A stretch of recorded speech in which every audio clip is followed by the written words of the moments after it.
లక్ష్మణ్ తీవ్రంగా విమర్శించారు.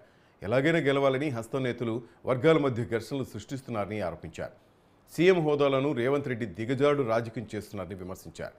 రిజర్వేషన్లపై కావాలని ప్రజలను తప్పుదారి పట్టిస్తున్నారంటూ ఆగ్రహం వ్యక్తం చేశారు.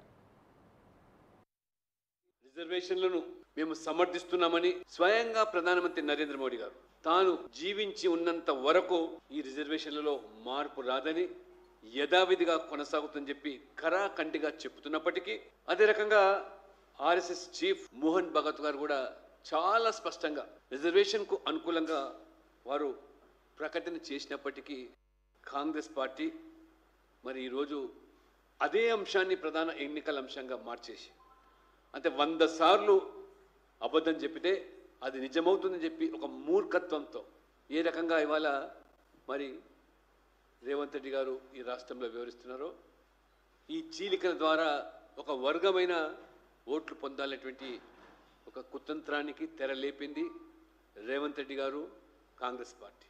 ఒక ముఖ్యమంత్రి హోదాలో ఉన్నటువంటి వ్యక్తి ఇంత బాధ్యతారహితంగా రాష్ట్రం ఏమైనా పర్వాలేదు, రావణ కాష్టంలా మారినా పర్వాలేదు, కానీ రాజకీయంగా ఒక వర్గం వారి ఓట్ల కోసం ఏ రకంగా పదే ఒక దుష్ప్రచారం చేస్తూ భారతీయ జనతా పార్టీ మీద బట్టగాల్చి మీదేసేసి ఈ బుడ్డ జల్లే కార్యక్రమం